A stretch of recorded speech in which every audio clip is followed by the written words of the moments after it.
চুলার আগুন যদি এরকম হলুদ হয় তাহলে কালি পড়ে, আর নীল হলে কালি পড়ে না।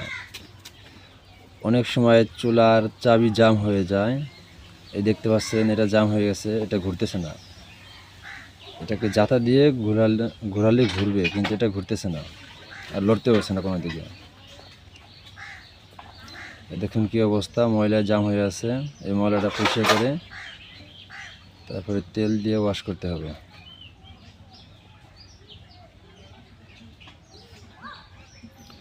এইভাবে একটা ভোমর দিয়ে ময়লাটা ফেলাতে হবে। ব্রাশ দিয়ে পরিষ্কার করতে পারেন, কাপড় দিয়ে পরিষ্কার করতে পারেন।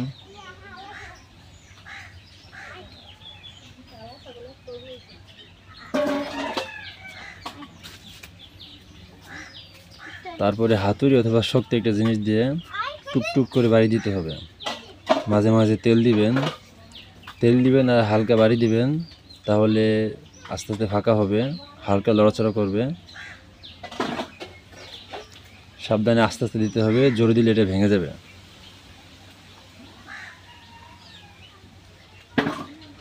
একবার এই সাইডে একবার ওই সাইডে, এপাশ থেকে ওপাশ থেকে বাড়ি দিবেন, তাহলে এটা লড়াচড়া করবে। আর যদি চাবি খোলা অবস্থায় থাকে, উঠানো অবস্থায়, তাহলে টুকটুক করে বাড়ি দিয়ে এটা নিচে ডাবাবেন। নিচে না ডাবান থাকলে ঘোরাইলে ঘুরবে না, বরং ভেঙে যাবে। এটা দেখুন, এইভাবে সেলাই ধরে হালকা আস্তে করে একটু একটু করে ঘোরাবেন।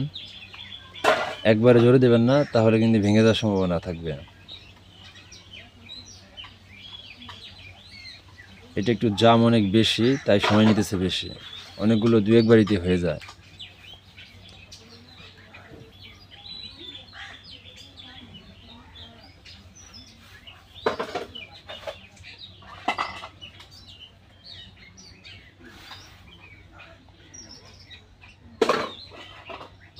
এই দেখুন হালকা হালকা লড়তেছে, এবার হবে।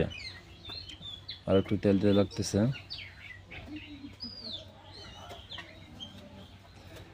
এই চুলাটা অনেক জাম, এই জন্য তেল অনেক লাগলো, আবার সময় বেশি লাগলো। অন্যান্য চুলা এত সময় লাগে না। তো যাক, মশলাটা হয়ে গেছে। এখন এটা সুইচ দিয়ে ঘুরলে ঘুরবে। এই যে দেখতেছেন যে আমি এটাকে ঘোরাইলাম, এটা কিন্তু আমি সেলাই দিয়ে জাতা দিয়েছিলাম। আপনারা যদি জাতা না দিয়ে শুধু ঘুরলে দেন, তাহলে নষ্ট হয়ে যাবে। আগে প্রেস করতে হবে, তারপরে ঘুরনটি দিতে হবে।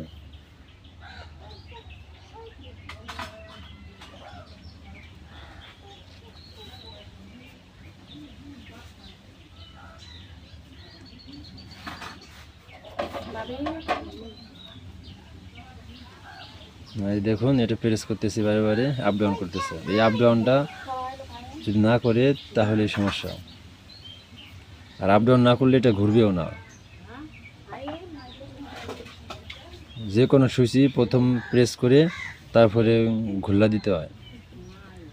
এখন দেখুন, এই কালি পড়ার সমস্যার সমাধান। কালি পড়া ঠিক করার জন্য প্রত্যেকটা চুলাই এই নিপেল খুলতে হবেই।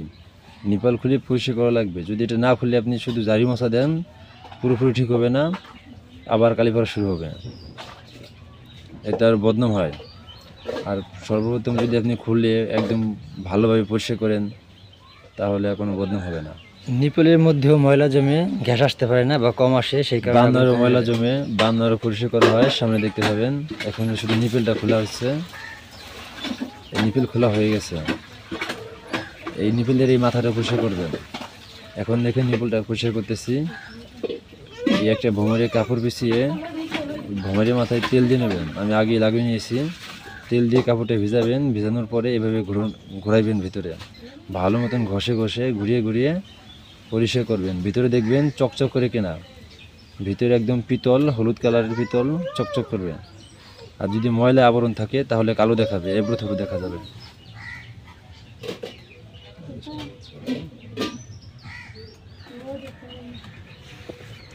এবার বান্নাটাও পরিষ্কার করতে হবে। বান্নারের ভিতরে ঠিক যেভাবে দেখতে পাচ্ছেন এইভাবে পরিষ্কার করবেন। এইভাবে ছাড়া যদি আপনি আন্দাজে উল্টাপাল্টা বাড়াবাড়ি করেন, তাহলে কিন্তু বান্নার ভেঙে যাবে। এগুলো অরিজিনাল লোহা নয়, লোহা এবং বালু মিক্স করা, ঢালাই লোহা বলে। তাই শুধু এভাবে পরিষ্কার করবেন। কখনো বার্নারের মাথায় বাড়ি দেবেন না, হ্যাঁ এই সাইডে কখনো বাড়ি দেবেন না। এখানে বাড়ি দিলেই ভেঙে যাবে, দিবেন এইখানে যেভাবে দিতেছে। দেখেন কত ময়লা বের হচ্ছে, এই ময়লার কারণে কালি পড়ে। অনেকে শুধু মনে করেন যে ময়লার কারণে কালি পড়ে, এই দেখুন এখন ঠিক হয়ে গেছে, একদম আগুন নীল। হ্যাঁ, এরকম নীল হলে কালি পড়বে না। যাক আলহামদুলিল্লাহ।